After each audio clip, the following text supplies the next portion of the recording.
They say that in order to get respect, you have to give respect. The concept of it takes a village means that all students can learn, no matter what age.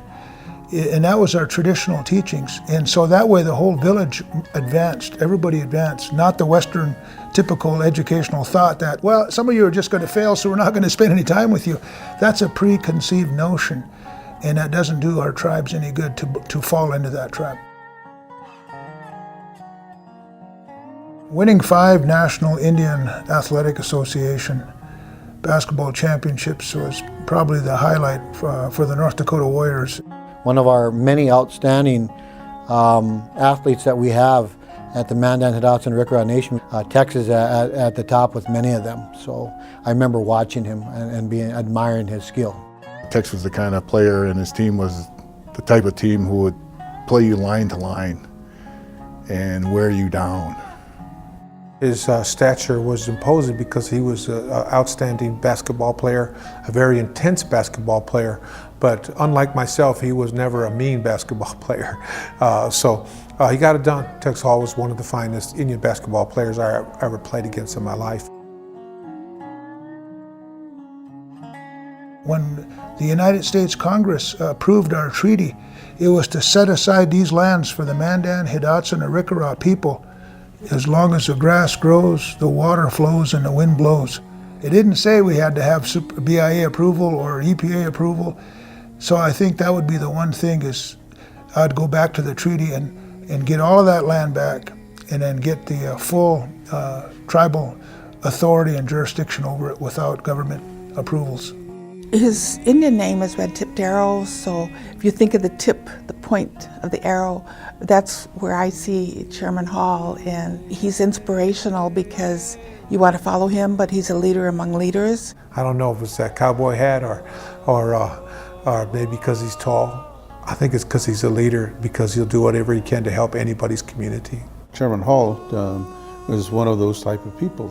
So his style, I would say, is direct approach and deal with the issue until you can find a solution for it. Almost every issue that affects American Indians and Indians in North Dakota, Tex has been there. I mean, if you go to the state legislature, who's down there testifying? Tex is there. You know, he's not someone who's shy, as you know, and he has a pretty big presence, and he's one of these people that whose presence immediately signifies leadership, just because he's going to push. All the members were sitting around by the wall and they were listening as my grandfather's a tribal chairman and he told me to pay attention. Someday you may have to lead your tribe. So don't go play, you're going to have to learn. And so he passed that knowledge down to me that you have to fight for your rights. Chairman Hall is a very strong, dedicated leader that believes in the Native American people and will absolutely do anything that's necessary to advance our tribal interests. He always had a keen ability to be able to communicate his ideas and thoughts that people could rally behind the championship on a number of causes. He has done a lot to do protection, and I know that it's going to be improving the lives for many, many years for the 3 affiliated tribes there at Fort Berthold. He's just always really active, you know. I like to tease and call him a rock star of Indian country. Everybody, you know, everywhere we go, everybody's in line waiting to talk to him, you know, just because of his knowledge or opportunity. We're getting a lot better at getting a stronger message about what tribal sovereignty is. And it's a natural for Chairman Hall because he's an educator, he's a teacher. And so we've taken opportunities to teach America about tribal sovereignty. And unfortunately, in this day and time, we have to teach history. So Tex and I might be history teachers too. The old people, they went without. That was a real true sign of Indian leadership. You took care of the village, you took care of the people, the Nakhbaga first, and then you would benefit, you know, later on. And my mother used to call that the weight of the people. That's the weight of the people that are on you. But that's what you signed up for. That's what they elected you for. So do your job and don't complain about it, because that's what you're supposed to do as a leader.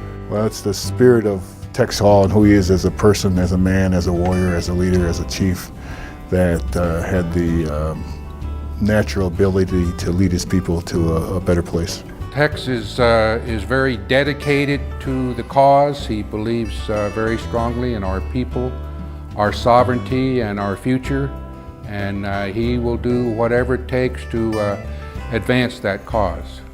Tex leads with presence. He really does. You know, when Tex shows up, he shows up when you feel proud to be a part of the association when you have a leader like that, you know, and that's important. At our tribal nation, the Mandan, Hidatsa, and Arikara, we have had a number of really outstanding, influential, and powerful leaders amongst our people. And you know, I will have to say this, that 30, 40 years from now, there's no doubt in my mind that our tribe is going to look back and see Tex Hall as being one of those same leaders. He's a leader because he's number one, he's tall, but that's not the thing. But the way he talks and the way he expresses himself, he's very polite, and all leaders are supposed to do that. And you be open, pay attention, and just treat your people like they're your own. There's no coincidence that Indian Country has selected Tex to be recognized for his leadership on multiple occasions, and this being one of the highest honors.